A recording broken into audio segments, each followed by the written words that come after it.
Hello, hello, my Freeform Renegades. You are tuned into the Freeform Network. Thanks for joining us for another fun episode of Freeform Radio.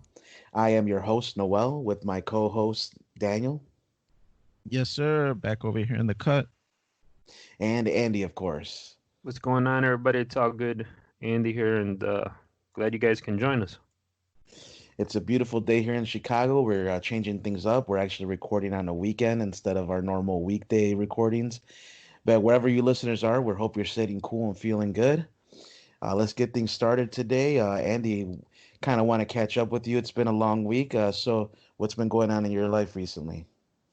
So, yeah, I mean, we're getting somewhat back to normal here in Illinois. We're opening up a little, and I had a friend tell me he gave me a piece of a blower for your garden and stuff. So I went to pick it up, and me and the missus went, and we were just like, man, what what's the process here? Like, she was all like paranoid. Do we wear a mask? Can we like, you don't really see people, friends and stuff and family. Do you want to hug them and all this? And that was like the big debate driving up to get this thing that he gave us. And she was like, and I was like, well, what is a protocol? So we're driving up there. It's not, he doesn't live too close, but we drive up there, and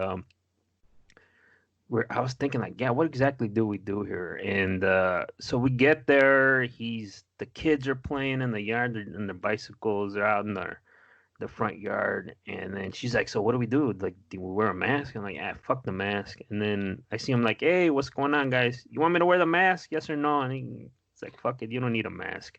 So I'm like, all right. So we're through the first hurdle here. And then we were walking towards the house, and I'm just like, should I elbow bump him, fist bump him, give a fucking hug? And like, that's the premise. And then we just like stand apart, and then for like 30 seconds, and we're just like looking at each other. And I was like, man, this is kind of fucking awkward. Like, what do you do, And and he's pretty much been working from home. His wife too. The kids haven't gone to school. They just go to the grocery store. And then while we was there, I see his dad was there. He's an old school, an OG, so I'm just like, fuck. So when he walked out, I was like, fuck, what do I do here? So I stuck my hand out to shake his hand, after we were warned by Fucci, hey, don't fucking shake people's hand. And I was like, fuck. And he just gave me the elbow bump. I'm like, all right, cool. And then he's just like, fuck all that. He fucking shook my hand and everything. And then I was just like, all right, cool. And that's like the first time I shook somebody's hand like in fucking months. And it was kind of weird. And then I was just like, man, should I just get my fucking hand sanitizer out? Or like, what do I do?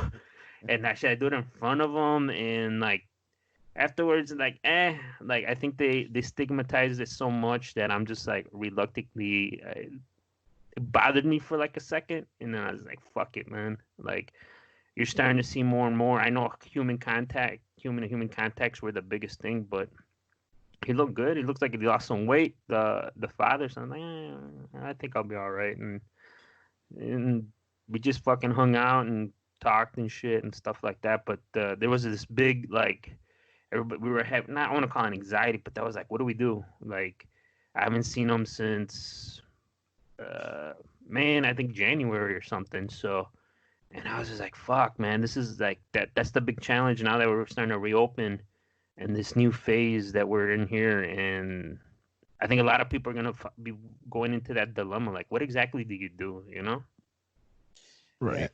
Yeah. I actually relate to that because this couple days ago, I recently picked up something from my cousin's house. He had gotten me this birthday gift, so I was like, oh, yeah, cool, I'll pick it up. And so I was in the similar boat. I didn't know whether or not to wear a mask or whether or not we could shake hands. But I ended up wearing a mask just to, be safe about it still.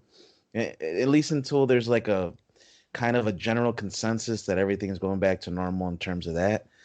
And then I don't like shaking hands too much to begin with. To me, it's like if I wave at you or something, that's my hello, and then that's it. And then I come up and like start talking, and that's it. There's no need for me to head nod, like, hey. Yeah, something like that too. A head nod or a wave, depending on who it is. probably a wave to like kids or female, and then like a head nod to the guy, and then but that's it. Like I don't feel a need to like do anything more. I don't know. I guess I was raised a little different. I don't need as much physical contact. It's just more of an expression of my feelings. Like, hey, how you doing? Like excited, smiling, happy. That's more of the way I express myself, I guess.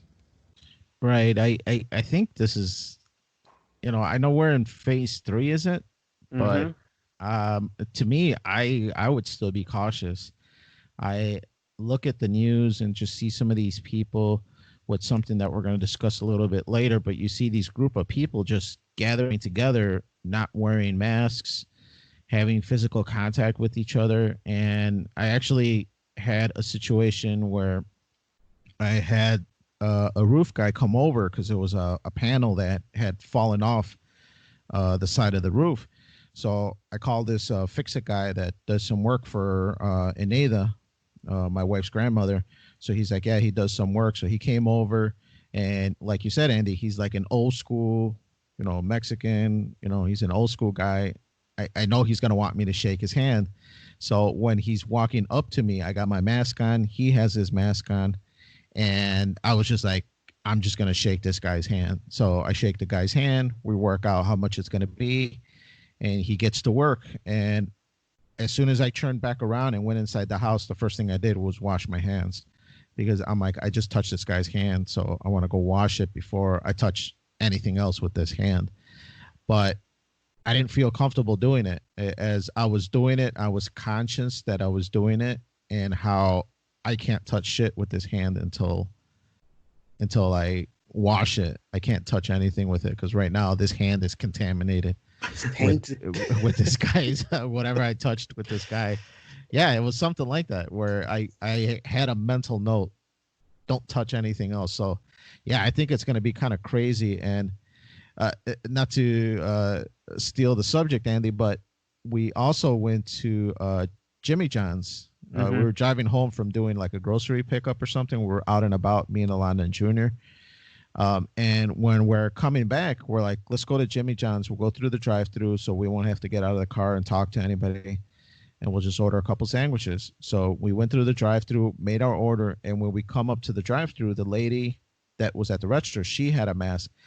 But Alana glances to the guy making the sandwich because he's in our sight of, eyesight. And he does not have a mask. He has a mask, but it's down on his chin. So he's just has it down. And he's making our sandwiches. And I'm like, are you all right with that, Alana? Or is this an issue? And she's just like, I don't feel comfortable. And I'm like, okay, so we won't pay. We'll ask for our money back. Because by this point, we had paid, because when you come up to the window, you give them your money and you pay for it and you kind of wait for your order. So needless to say, there was a short, conversation back and forth, but we asked them for our money back and got our money back. But it's that new life now. Do you interact with people the same as we used to? Yeah, I mean, I'm feeling less and less like the more info is coming out, and I mean, like I've talked about it before in previous podcasts, like they fucking scared us into this, and the only real way that you get it now is the biggest thing that they're finding out is human to human contact. So that's why the shaking the hands, I really thought hard about it. I was just like, fuck. And then as soon as I got into the car, like I fucking, got the hand sanitizer and shit. And I like really thought about just whatever you do, don't touch your fucking face. Because that's the big one. That's how most people get it. They touch something and then they touch their face or something. And that's how people really get sick. The surface stuff, more studies have come out that you shouldn't really have to worry about that. It's always just, that's why they constantly say wash your hands with soap, because that's how the stuff's getting transmitted. And the surface stuff and the food stuff, like at the grocery store, they're saying, yeah, you can disinfect it, but you're going to be all right. The really way people are getting sick is because they're touching their face and stuff, or human to human contact. Right. So do you think like like this example that you gave us, you touched your friend's hand. Now, if your hand does have, for whatever reason, this guy has COVID, and you have it on your hand now when you put your hand on the chair, now your chair has it, where you put your hand. Mm-hmm. And then you grab your phone to check what time was it, and now your phone has it. Yep. And then you grab your keys to open the door to get into your car. Now your keys have it. Yeah. You put. Do you believe in that? That the studies show that they told us that they just released it like 2 weeks ago, that you're not gonna get it from those surface things. They clean it, but it's not. They're finding out a lot of people didn't get sick from that. It's like unless they cough on something and then you touch that. Like you touch it and you like, the big thing is human to human. The handshake, that's a big risk, because if you touch, that's why they're early on. They're like, don't touch your face, because that's how it's getting in your body or whatever. That's why they make you wear the mask. I mean, you're not really preventing it. It's you're not, if you cough or something, or you're a talker that spits and shit, if that touches you, then that's the issue. But the surface stuff, I'll try to find the article. I think it was on the USA Today. They released it there. The CDC's like, it's not really as big of a deal as we thought. It's like, go ahead and disinfect, but it doesn't remember, like the handles and all this shit, do it all, like it wasn't as a big of a deal. People weren't getting sick like that. It was all human to human. The social distancing, that's still important and stuff like that. But the surfaces, it wasn't really how the stuff. It was very difficult for you to get it from surfaces. That's what I understood from the article and the study that they did. The way I understood it, I read a similar article not too long ago, but it was more like it can survive on surfaces, just not for that long of a time. So like Noel said, if somebody coughs onto a table, it'll stay there for an hour or two, and then it'll dissipate. So in that hour or two, it's on that surface. So if you touch that surface with your hand and then touch your face, even though you didn't physically touch that guy, you can have it, you can contract the illness.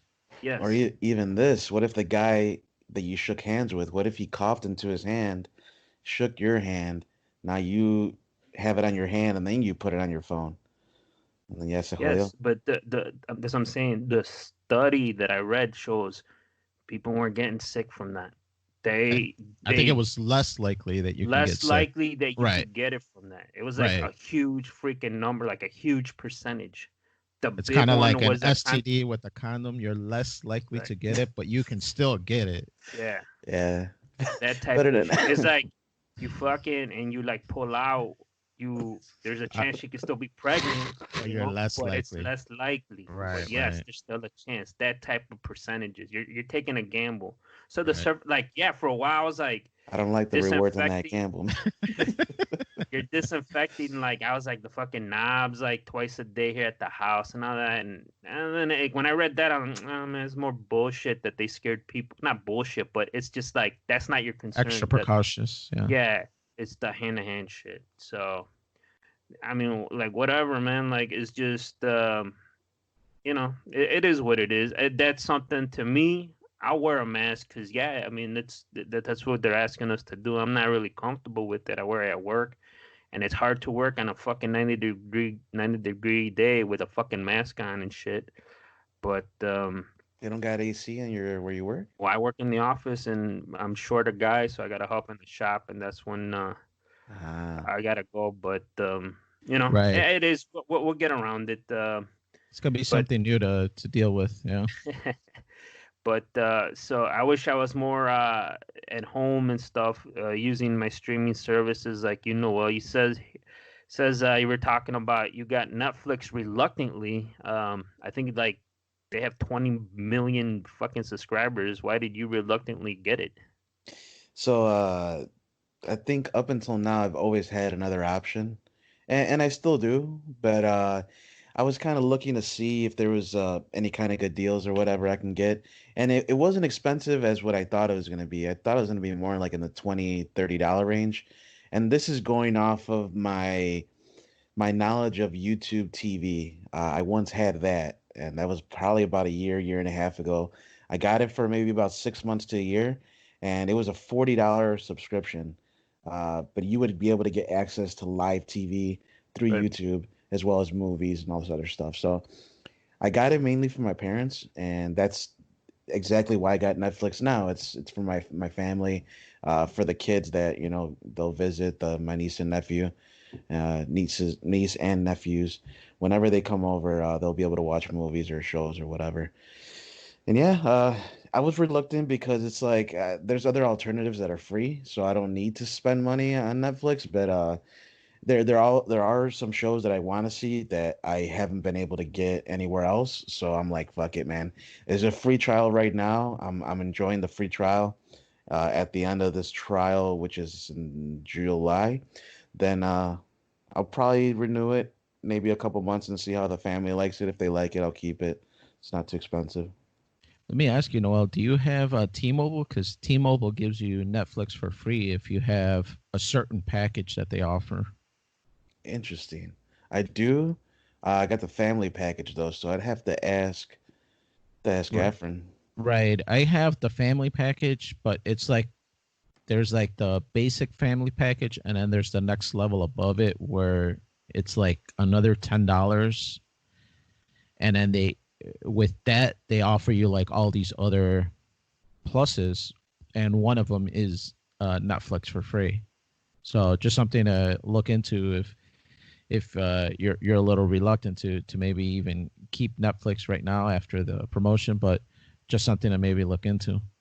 Oh, for sure. Yeah, no, thanks for letting me know. Well, how much? What plan did you get, and how much did it cost? Because they got a lot of different plans now. Yeah, they got three. There's a basic, which is like just standard definition, no HD. It's like 8.99 or something like Yeah. that. And then you get the HD 1080p version, and you get like two people, two screens you can watch it on, and 12.99 I want to say. The highest, the premium, that's the one that I got for the free trial, and I might still renew it. I'm gonna look into the whole T-Mobile thing now, but it's 15.99 I believe, and that one gets four users, four screens at one time, and that's Ultra HD, so that's 4K. Yeah, I had the 12.99. I canceled my Netflix because we talked about it in other podcasts. I got the Disney Plus and Hulu, but now they email me all the time saying that I could restart with the comeback, and they'll give me what I had before for 8.99. Oh, nice. So I find that interesting, and I don't know, but yeah, I get that email at least once a month, and I mean, I use my sister's Netflix now, and I'm like, I check it out once in a while, but I'm not. I don't feel like I'm really missing much. What program made you jump onto Netflix, Noel? So there's this new show that I wanted to watch, and I was looking everywhere for it, through my normal free 99 sources. And anyway, I couldn't find it. The show's called Dark, and it's a mystery horror, it seems like, or thriller type. And it's three seasons. It's a German show, which is interesting. But I've actually been on a foreign movie and TV kick recently, just watching a bunch of foreign stuff. So I'm interested in this German TV show. Actor Lieber. Oh, nice. Yeah, I use Netflix just because, like I mentioned, I have T-Mobile and I get the free promotion. So we watched The Witcher. We watched all the Witcher ones right there, and right now we're in the middle of finishing up Hell on Wheels. And then the next one that I'm gonna try again, it's like the third time I've started it. I'm gonna try Mad Men again and see if I can get through that.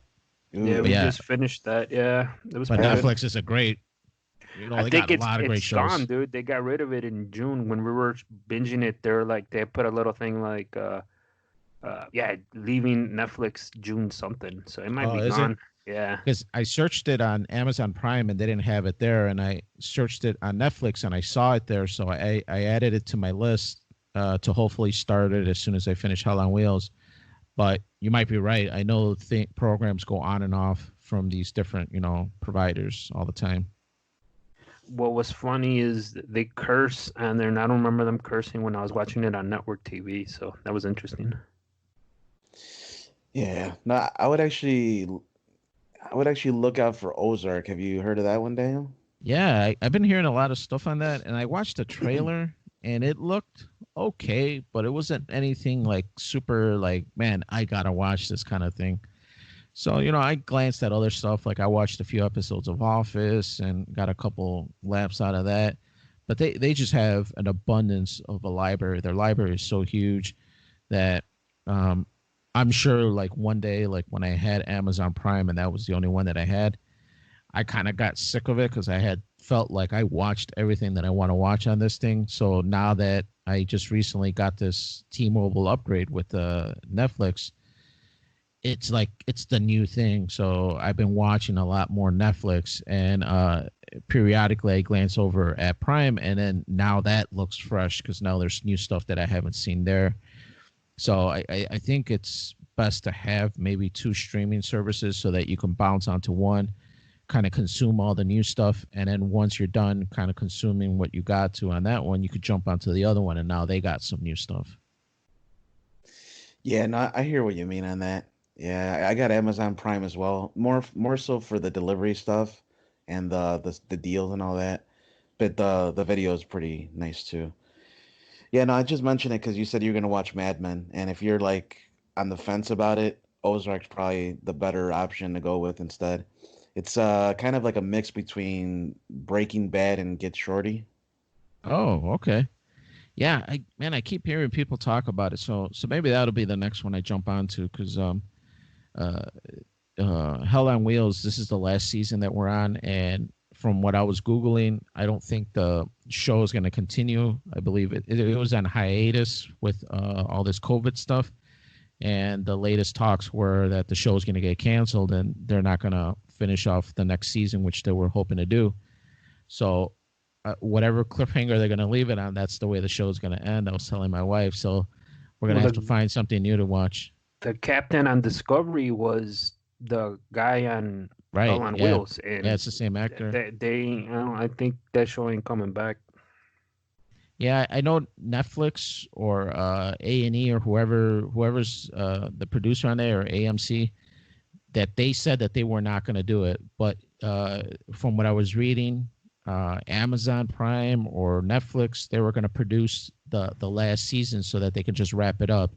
And I was reading like kind of like a mini series, maybe like 6 episodes, and then that's it, and boom, it's done. But I guess with all this COVID and now with scheduling and all this, that the more talks have gone on to possibly the show just being canceled and not having that last season. So it kind of reminds me of that other cowboy show, Andy, the one that also just got kind of canceled and then came back like 10 years later to finish it off. And Deadwood, they did yeah, the Deadwood. movie. Yeah, like something like that. Where is this thing going to have an episode 10 years from now kind of closing it off? Yeah, there's a lot of shows like that, where there was like, we're just gonna bring a movie to wrap everything up, and not people move on, the actors move on to other shows, and it just falls off by the wayside, and people forget about it. Yeah, that's how it goes, man. I mean, some shows have their ups and downs, and it's hard to keep a good show fresh for the viewers, for across like 10 seasons. Like a good show to bring up would be like Supernatural. They had like 14, 15 seasons. They're finally ending Right. it. And it's really hard to keep any show or any audience like actively engaged for the 15 years, dude. It's ridiculous. Yeah, it's tough. It's almost like you're rehashing the same stories, just with a little different twist, but nothing really reinventing where you're like, man, this is new. Exactly, and I think that's exactly why a lot of these shows are starting to end. A lot of my favorite shows have been ending recently, but when one thing ends, another one begins, and so it's always good to see, new things coming out. Really quick, I wanted to give an update to our UFC fans who listen to the podcast. There was a UFC event yesterday. I'm just going to give a quick recap of the bigger fights. There were a lot of finishes, which is what I really liked about this one. This pay-per-view, it was kind of like a sleeper because they did hype it up, but it didn't have as many big names as other cards have had, and so I think a lot of people might have slept on this one. But we had about 7 finishes out of about 12 fights. Um, Really quick to highlight, Maki Pitolo knocked out Charles Bird, second round. You had Ian Hirsch knock out Gerald Merschert, first round. Alex Caceres actually had a good defense, third round decision against Chase Hooper. Going into the main card, you got Sean O'Malley, undefeated, knocking out Eddie Winelands, a veteran, former WC champion, knocked him out in the first round. Devastating knockout. It was a fake uppercut switched into a right hand right into the fucking jaw. Damn. Ended his night right there. Struggled to wake up for a bit, but the even worst knockout of the night, Cody Garbrandt against Rafael Sunkau. Second round knockout right at the last second, right before the bell rang. Asunkau threw a right. He missed. Cody Garbrandt, ducked, dodged it, threw his right, devastated Rafael, knocked him out. He couldn't even get up and sit down correctly. He fell down again after he sat down on the bench. So he's this was a really bad knockout. We're gonna see what happens with that. The last fight of the night, Amanda Nunes defended and dominated Felicia Spencer to retain her featherweight championship, women's featherweight championship. And it was a good fight, man. She is a freaking force to be reckoned with. So for our UFC fans, if you guys want to check it out, UFC 250, definitely worth a watch. Now, for the pay-per-view, did they have a crowd or it was an empty arena? Empty arena, just the camp. And even the camp, you're not allowed to have many people. I think most of them had 2 or 3 at most. But yeah. Now wrestling is doing that. How was UFC? Was it the same feel? Did you feel like it was the same thing, or did it look empty and kind of not exciting? So what I love is that this is not new to me. When I watch The Ultimate Fighter, which is a TV show that UFC has to bring on new fighters, they haven't done it recently, but they have another show called Contender Series. Those are similar because you don't have crowds. You literally just have your fighter camp, your friends, whatever, maybe family sometimes, but that's it. So it's pretty quiet. And so watching the UFC events quiet, it was actually better. I could hear everything. I could hear the coaches, what they're saying. Even the announcers like Joe Rogan, Daniel Cormier, John Anik, like they're all talking. The camp and the fighters can hear what they're saying. So Joe's like, he needs to throw this kick. The guy's like, oh shit, let me throw this kick then. All right. So it's pretty cool. Yeah, I know for wrestling, and it hasn't worked too well because you work a lot off of the crowd, and without having that crowd interaction, it's just something's missing. Yeah, no, I hear you on that. It would be nice to have it, live event, and they'd make more money too, because you have people buying the gate. They're losing a lot of money by not having people, pack up these huge stadiums that I'm sure are still costing a pretty penny. Yeah, and a little side note, I read this morning that Conor McGregor's retiring. Yeah, he retired like 4 times already, dude. Oh, okay. Yeah. No, it's a tactic. A lot of people are using it, and actually, it's kind of coincidental timing. John Jones just recently announced his retirement.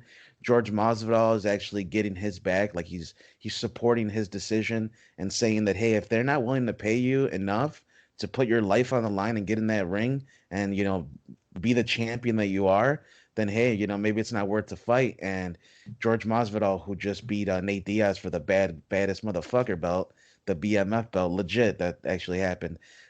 He actually is also following suit, and he is going to be probably retiring or postponing any further fights until he gets a good enough offer. Oh, interesting. Yeah, so McGregor's probably doing the same. Especially it's really coincidental because he posted that tweet or whatever, that message after Amanda won her fight at the end of the pay-per-view yesterday. So a lot of people are speculating, it's probably him trying to get people's attention, kind of make it about him, not about Amanda. So that way, people want to tune into his fights because, yeah, I mean, the guy, he doesn't really need to fight for money anymore, but he could definitely still make a lot of money. Right. I'm not sure if he wants to be competitive anymore or he's just done. Yeah, I mean it's difficult to say, but Daniel, actually, we wanted to talk about what you've been up to this week. So why don't you go ahead and give us an update? Yeah, so nothing big exciting. Nothing like Andy where, I'm tackling, some viruses, coming at you kind of thing. This is more, at home doing the regular shit. But Junior's hair has been getting out of control. Alana's hair has been getting really long. So guess who stepped in to be the barber and be the uh, Great Clips, or I don't even know the name of the companies that cut hair anymore. But yeah, I had to cut Junior and Alana's hair. Game of fade or what? Well, for Junior, he just wanted it high and tight with like a number two, and then just leave the rest of it so he can do like that comb over thing all these kids are doing. Ah, So yeah. yeah, so it was pretty easy for him. I just cut it up to the line, and then he just had the comb over fade going over. So his was pretty simple. But for Alana's, I actually had to order some like shears so that I can cut her hair because I didn't have, I just got the buzzards, just to give myself a fade. And so I had to buy some scissors because I just had like office scissors for like cutting paper and shit, but nothing for cutting hair. So I bought some. I watched a couple YouTube videos, and granted to say, man, it came out okay. Now, granted, I didn't do like some crazy layering and styling, all this. I just cut off like, like 4 or 5 inches off the bottom, and then, kind of blended the bottom so that it doesn't look like just like a straight line kind of thing. But it came out pretty good, man. I gotta say, I was pretty satisfied, and I think Alana was too. I mean, we'd have to ask her, but I think she kind of dug it. Yeah, I was upset with the lockdown because I literally haven't gotten a haircut in maybe 4 months, and then so I'm like when we kind of opened up, I was just like, oh man, maybe I should go get a haircut, and I'm to a point now. I think I'm gonna let it grow out to. I probably won't. I'm thinking about not cutting it till like the fall just to see how I look because it's pretty fucking long, man, and I haven't had this type of long hair since I think I was like in like junior high or something, man. And I'm like, fuck it, I'll just let it grow out. Let me see how long I can get my fucking hair back. Me being in my 40s, I want to see maybe I can look young and cool 90s style. Bro, I like Danny Trejo, man. Yeah, that dude. I'm at this point where when I'm driving home, I take my hat off, my fucking hair is just like all over the place, and I haven't had that feeling. Seeing my hair in the mirror, I'm like, I'm fucking driving like 50. I'm looking in the mirror and seeing where my hair is at, and I was like, damn, man. It's like I got really long hair, but fuck it. That's why I'm like, I'm gonna just keep it and see how long I can have it, and like maybe I'll get a mullet in the fall, and then for like rock it for like a couple weeks and shave it all off or something. Nice, nice. Yeah, no, I think it's something everybody's dealing with, but now that everything is kind of slowly opening up, I heard barbershops were one of the busiest places. That is, if it wasn't prevented by some protest and some of the dealings that we're going to actually discuss about now. We don't have an article, but it's more of a discussion point. So let's get into it. So, guys, what we were going to talk about today, just to round off the episode, was with the killing of George Floyd.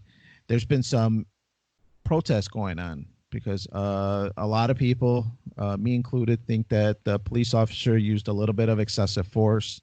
And even the other officers, I think there were 4 in total, kind of used excessive force on this guy. And I know there might be some backstory, and we were kind of talking before we even started recording about how maybe they had a prior relationship together, not as a couple, but that they knew of each other as some acquaintances.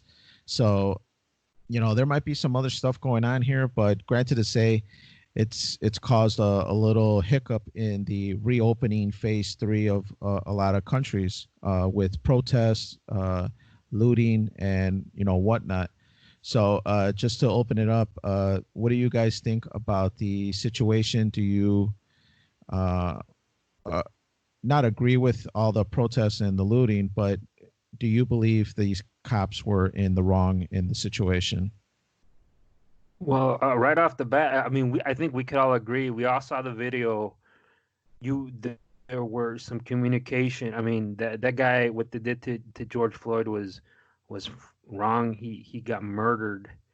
And then if you really, look into the video, I mean, there's a cop talking to him like, hey, I think is the Asian one goes, should we roll him onto the side? Don't you think something, he called it some delirium. I forgot what the exact word. And the guy goes, nah, the cop is like, nah, he's good where he's at right now. And then, so yeah, I mean, he was, his knee was in the back of his neck for like 9 minutes. And we really don't know. They use the word fraud because he had a fake $10 or $20 bill. I really, to this day, I really don't know what exactly why the police were called. I just knew there was some discrepancy with a check or money. And being a cop is hard, but when you see that video, it's kind of rough. I mean, it's fucking rough to defend that type of tactic. I mean, I know you and me, Danny, over the years we've had discussion about police. This is not the first time this type of shit's happened, but yeah, it's pretty fucking rough. I mean, when you look at the video, and definitely there should be some protesting, the looting. I can't agree with that, but you should practice your First Amendment when you see stuff like that, because that's fucking rough. There's no, and I think pretty much the consensus across America, everybody knows that wasn't right. You got hardcore conservatives, liberals. They're all saying this is unacceptable. This can't happen because what happened to that American citizen? His due process was denied, and now he's dead for it. Yeah, I'm not sure what your quick thoughts are on it, Noel. Did you see the video of the arrest, and do you think there's any kind of thread that these cops could even stand by to even protect themselves? So I'm looking up George Floyd's last words because I saw an Instagram post. Somebody put it. I want to say it was one of the celebrities, Alexandra Daddario. She posted like somebody protesting, holding up a board with his last words, just saying, I can't breathe. I can't breathe. Stop it. You're killing me. And I watched the video and I'm like, there was no reason to be as excessive as they were, considering he wasn't armed. And I think there's actually going to be some law going to be enacted where anyone who's unarmed, even if you're a criminal or you're breaking the law or whatever, the cops can't use lethal force on you if you're not armed. There's no need to. I mean, cops should be trained enough to handle the situation if you're not armed to not need to use lethal force. And there's also videos that were just released of the police. It's hard to see, but I think I can get what's going on. It's pretty obvious. They have him in the car and they're like moving in a forceful manner as if they're beating him. Right. And so there's no excuse, man. There's no excuse for this kind of behavior. We're in 2020. We shouldn't be treating minorities in a way that they're less than other races, or anybody. Exactly. Right. We're all human, man. At least I believe. I mean, unless some, but I mean, we're all human. We all deserve the right to live. Obviously, the right to due process, the right to be presumed innocent until proven guilty. And when you're treated as forcefully like that, it's kind of hard to say that they're upholding the values that we have for this country. Right. I don't think they were trying to kill him, but they were definitely trying to make his life difficult for the little bit that they interact with him until they take him to the prison. So I think the cops are trying to get their one or two licks in before, they process Floyd. So, I don't know, man. I tend to kind of lean more towards the cops' narrative typically, just because I know they have a difficult job. They have a difficult situation to go out there. But after seeing this video and being kind of, taking a step back and not really taking a position, I can't see anything in there that would make me say, yeah, the cops are justified. He was reaching for his waistband. He was struggling. He was throwing elbows. He was kicking. He was spitting. There was none of that. There was none of that with this guy. He actually submitted and did everything that, in my head, if I was being arrested, what I would do. I would let myself go and be like, yes, go ahead, take me into prison. I will sue you there because I didn't do this or I didn't do that. Or if I did do something wrong, I'll have to deal with it. But what he did is what, in my mind, I would do. I would just give myself up. And if that's the outcome, then there's change that definitely needs to be taking place. I mean, we're Hispanic, Latino, and I think minorities don't have. When you see a cop, it's not on, or you deal with the police, it's not really under any good situation. It's they're there because either. I mean, I don't want to say it, but yeah, I mean, I don't want to say you're being racially profiled, but it's never under good terms. It's never, hey, what are you guys up to? Enjoy your day, blah blah blah. It's always under just bad fucking pretenses, or what are you guys doing here? I've gotten pulled over in Chicago when I was younger. The fucking cops weren't nice. They throw you on the hood of the car. They kick your legs open. I mean, I've experienced it. I mean, it's nothing new. I didn't lose my life. I mean, I fucking knew like right away, like, yes, sir, no, sir. I didn't start, I didn't try not to make it where I'm going to get my ass fucking beat by the police and then just like, get the fuck out of here. So, I mean, it's just, and generally in poor neighborhoods, low, economically deprived neighborhoods, your experience with the police is never good. It's there because there's something bad happened and they're trying to figure it out and they just fucking round up people and then they just start fucking talking shit to you or they're because they're trying to they're trying to do their job. Under my experience, it's never really like, when's the last time a police officer drove by, just go, hey, how's it going, or walking around? And where I grew up and where I even live now, that never happens. I mean, it never happened. It's just they only show up when bad shit happens to people or they're trying to solve some shit, and their job is to like, okay, I gotta figure out. Everybody's a fucking suspect, and people lie to them constantly, and it's never a good situation. Right.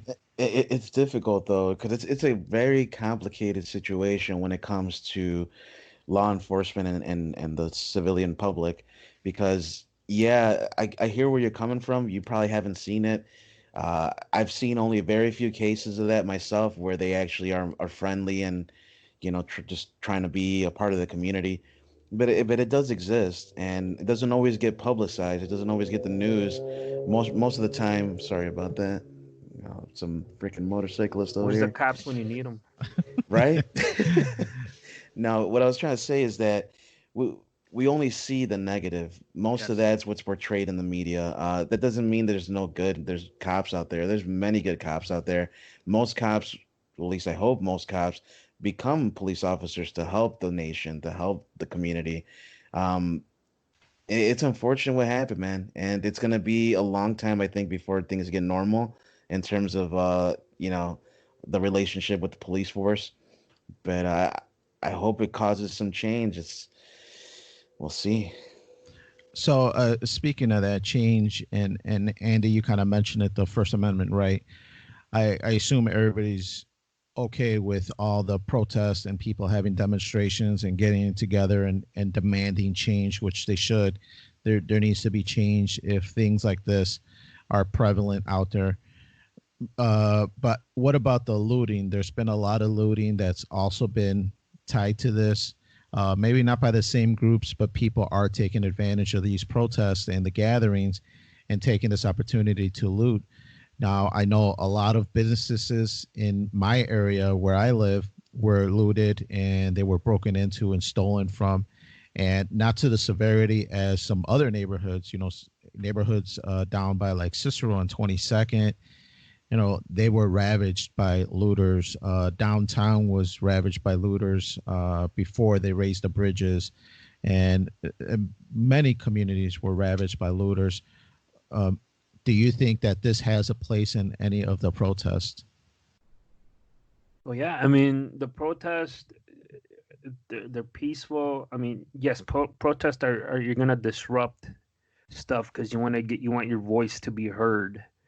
But destroying businesses and fucking looting and setting shit on fire, flipping over cars, your whole message, I feel, is it's gone by the website, by the wayside, because all everybody's going to talk about is that. And going back to the original protest in Minneapolis, the mayor, I believe the mayor made a strategic uh,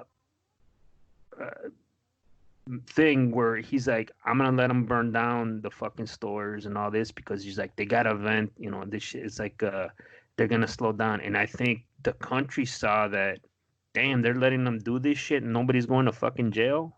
So I think they followed with that, and it just fucking it just morphed into what we saw, like big cities across America just fucking all hell, police just standing by and not really doing much, because they didn't want it to look worse.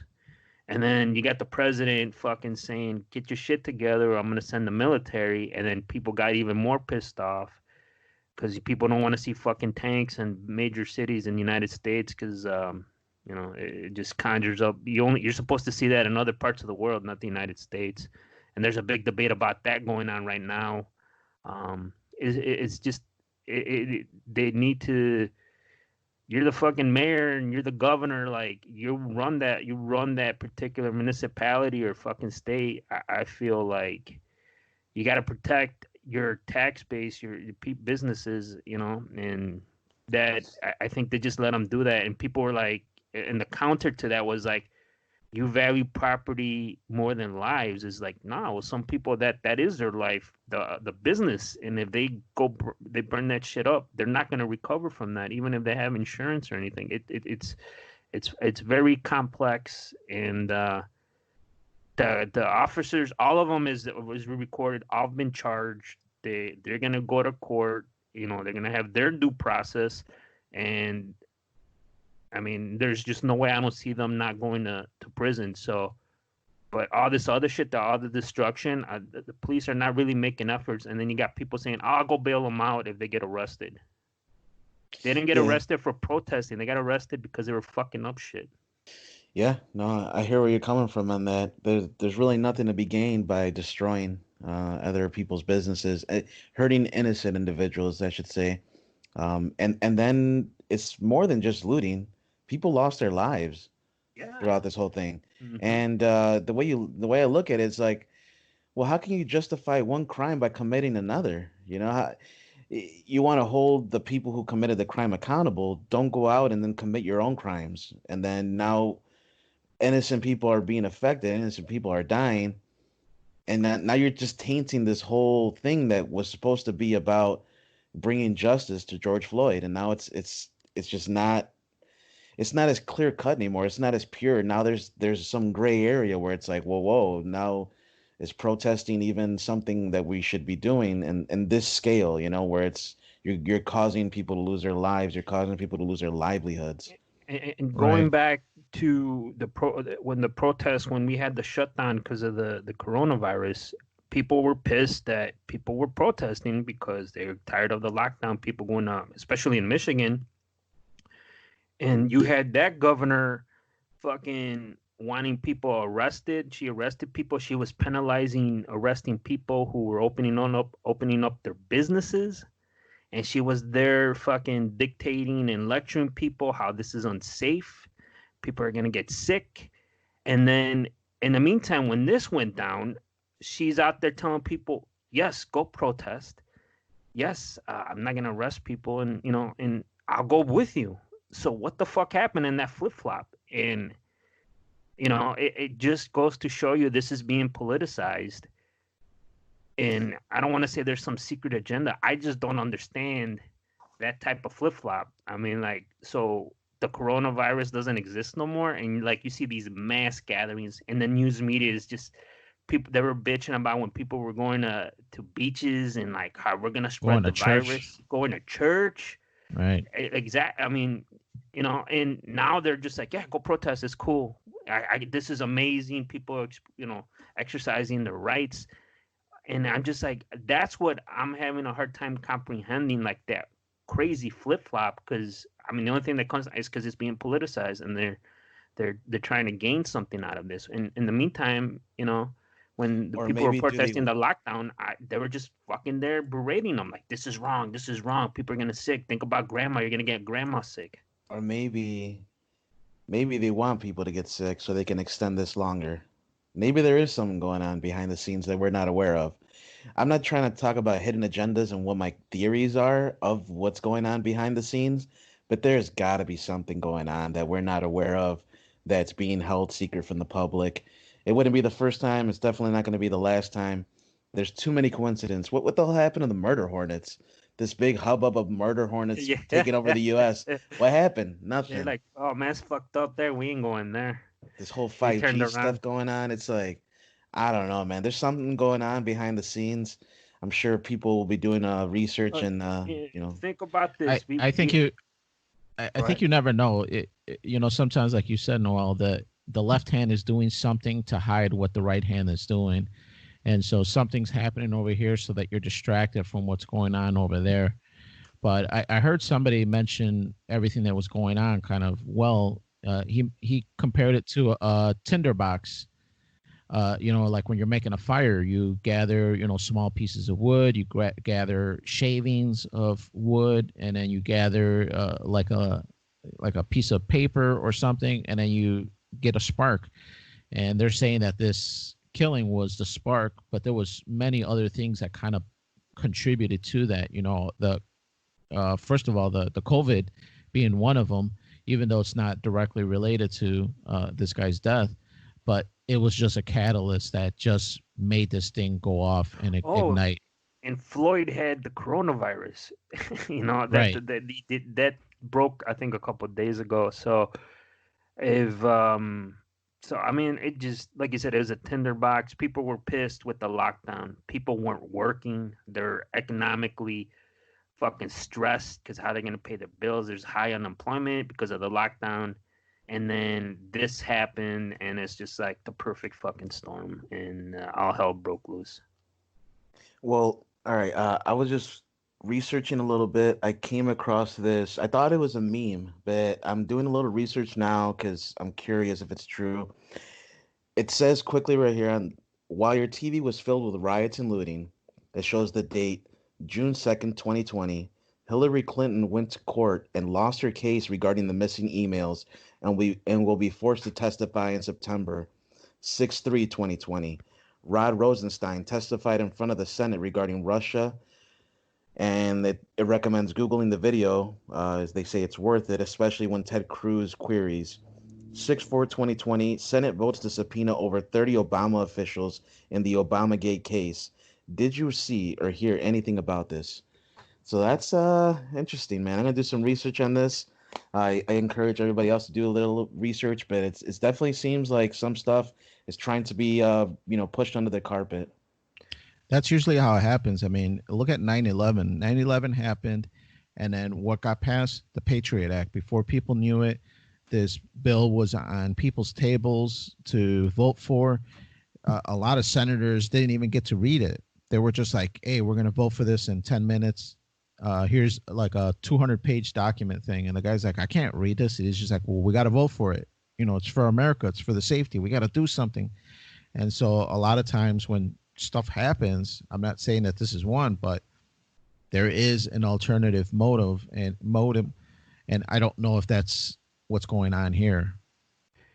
It's just, yeah, there's the conspiracy theorist in me says, yeah, something's going on. And I think about it, they're telling people to go protest from like just 40 days ago. They're telling you, stay home, stay home, stay home. Yeah, I thought And that then was weird that the CDC said that. The CDC said something to the fact of, even though we're in phase 3, social distance, do this, wash our hands, do that. But if you are going to go protest, go protest. Yeah. And then they're telling you, go do this. And then we have an election coming up in November, and they're pushing like, oh, it's too dangerous to go somewhere and vote. We're gonna do Online online or mail. mail, like, Right. But you're telling people to go protest, but one of our civic duties is to go fucking vote. And now you're telling that's too dangerous to go fucking vote. Let's do mail-in balloting or online, which could be fucking. I mean, I hope we were not one Order fraud, some type of fraud in like right? mail-in balloting, and like it's just none of this shit makes sense, man. And I'm like, you're on the outside, just like looking at everything, like none of this shit makes sense, even if you're left or right or center. I mean, look at the big fucking picture and like just step back and look at everything. Like none of this shit makes sense. And same thing with the pandemic, and they scared us into this lockdown, and then the shit's slowly trickling out, and like, oh, you don't worry about this. Remember, there's shit can spread through your eyes, and like all this crazy shit. And now it's just like, go protest. It's okay. Like, fuck, the coronavirus died too, or something, and like this is fucking insane. Well, I think kind of to that point, Andy, you even mentioned it in your conversation that there's been new studies that say it's only through contact to contact, not really surface area, or surface areas is less likely. So maybe because of these more studies, and now I'm just putting on my non-conspiracy hat, maybe they're just restricting the severity of the COVID exposure, and maybe it's okay to go protest and be next to each other. I doubt it. To me, it's counterintuitive to what they've been drilling through our heads for the last month. But I don't know, maybe it's less impactful, to be out there amongst other people. Well, I just noticed a big silence from the WHO, from doctors. I hear a lot of politicians talking. Yeah, do this, do that. You can go out and protest. What are doctors saying? Doctors would ultimately would know whether or not this is going to be, possible to do without getting more people sick. Is the coronavirus dying now that the weather's getting warm, or actually hot as fuck over here in Chicago? Right, and that is supposedly a theory. It hasn't been tested and proven yet. And then for all these protests and all these gatherings, they're saying that we probably won't know the true impact for at least 2 weeks, because sometimes it takes 2 weeks for the symptoms to come about. So I think 2 weeks from now, it's going to be very interesting to see how this curve goes, and whether we see a huge spike and then the narrative change back to COVID. The second phase is here. What are we going to do, kind of thing. No, yeah, it's like I said, I get it. They're learning more and more, but we took drastic steps to prevent this spread, and like you literally killed the fucking economy, and now it's just like a flip of a switch. Oh, okay, it's cool now. Everybody could go outside. That's what I don't understand. So was it really that fucking serious, or did they kind of know? I mean, we spent a shit ton of money.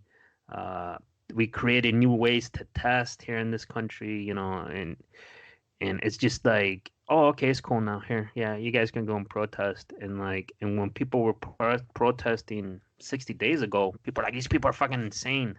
They're fucking, they're putting everybody's lives at risk by going out there. And it's just like, well, now it's just like we have 100 times more people protesting, and now it's just like, oh, it's cool. Go do what you got to do.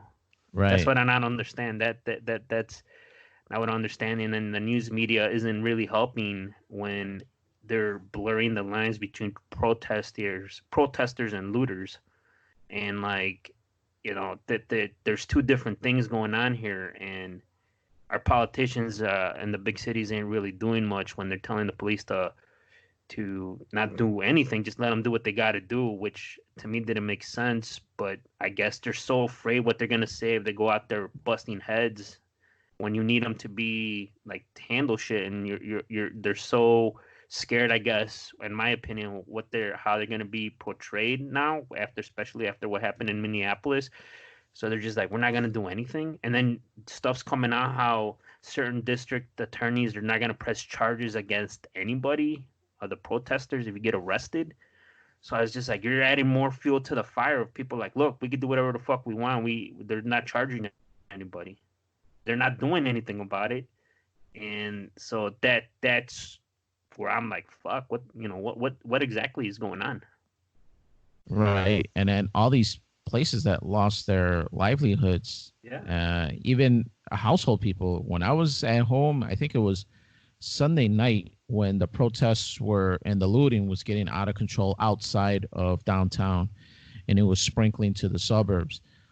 I was worried for myself because I was just surfing through Facebook and just seeing videos upon videos of people looting stores and going from businesses to residential areas. And then the threat of, are they going to start bum rushing residential houses? And so I did my little that I could do here to kind of fortify the house in case something were to happen. And I didn't sleep much that night, man. I was looking out the window, making sure everything was going to be safe, slept for a few hours, looked again, slept. But it was difficult, man. And that's not the way I want to live for the rest of my life, man. This thing's got to get better, man. And if it means that cops need to get forceful, I don't know if that's the answer, man, because just like we were talking about the tinderbox, I don't know if this is something that you want to add to it because it might just make that fire even more. But something needs to happen to reassure the residents, reassure the taxpayer, the citizens of the United States that everything is safe and it's going to go towards a direction of getting better and not just get worse. So I don't know, man. They need to do something, or I don't know what the answer is, but it's scary at times for I'm sure tons of residents. Yeah, no, definitely scary times, complicated times, but at the core of it all, I think what we want is, like what you said, for everybody to be safe, and that does start with the police acknowledging that there is racism in their force, and that it needs to be cleaned up, and there needs to be an active effort to clean up any racism left in the country, because there should be nobody in power that has these really drastic, radical racial views. It should be all of us uniting as Americans to try to make this a better place for everybody. Yeah, I mean, we gotta talk more, and it's okay for you to disagree with other people. I think that we have this mindset: if you don't hear, you have to hear opposing views, and if we don't agree with them, I'm not gonna listen. I mean, we gotta come back to, like, yeah, I don't agree with you. It's okay to disagree with people, and we have such a fucking divided view. Like, I'm not gonna listen to nobody if they support this or they support that. Like, it's okay, man. It's okay for people to disagree. It's been going on forever. It's gonna keep on going, but you can't completely shut them out or shut down people who don't agree with your views. Just listen and go, I don't agree with this shit, and be done with it. You don't gotta be fucking friends or nothing. I mean, but it's okay. It's okay for us to disagree. And it was great to see. I was watching a podcast. Joe Rogan had one with these two people who put different political views, and there was some disagreement there, but they talked out. They didn't fucking kill each other. It was great. I saw someone post Rush Limbaugh was in the Breakfast Club with, Charlemagne the God and the other two hosts, and he just recently had Joe Biden, and Joe Biden said, if you vote for Trump, you ain't black. And then the next week they got fucking Rush Limbaugh, conservative legend, and he's out there. They're arguing, they're throwing out their facts, but they didn't get at each other's throats. And that's a start. I mean, I would never imagine fucking Rush Limbaugh would go on the Breakfast Club. I was kind of shocked to see that. But I mean, that's what we need. We just listen and just go, I don't agree with this, or, well, it's a different point of view. I never thought about it. I mean, and that's all it's going to take, I think. And it just starts from there. And, we could all move on, and it's okay, man. People are going to disagree. I think America needs to listen to that. There's people on my Facebook feed that I don't agree with, and I check it out, but if they constantly post, I'm not gonna lie, I'm gonna fucking snooze on people because I'm tired of seeing the same fucking shit. But please don't snooze us on the Freeform Network on Facebook or Twitter, man. But we want to thank y'all for listening. Remember, you can follow Freeform Network on Facebook and Twitter at Freeform Network. Also, send your questions, suggestions. You're dealing with the police over the years, younger, older. I mean, it's a good, bad experience to ffnquestions@gmail.com. Hit us up. Let us know your experience with police, with people of authority.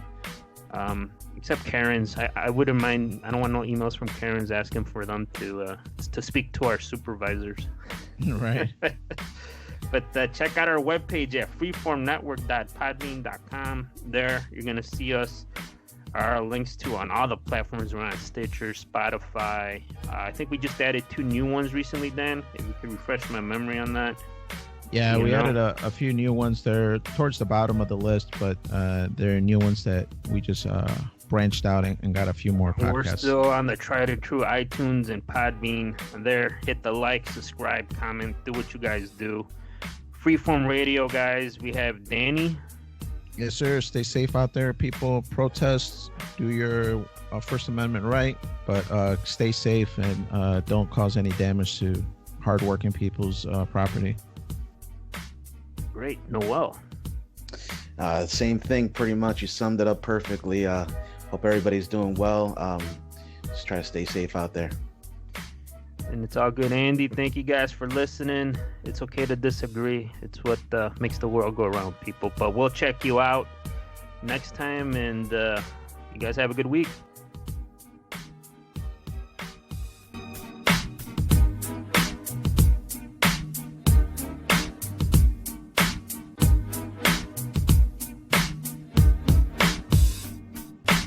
That was cool, Dad.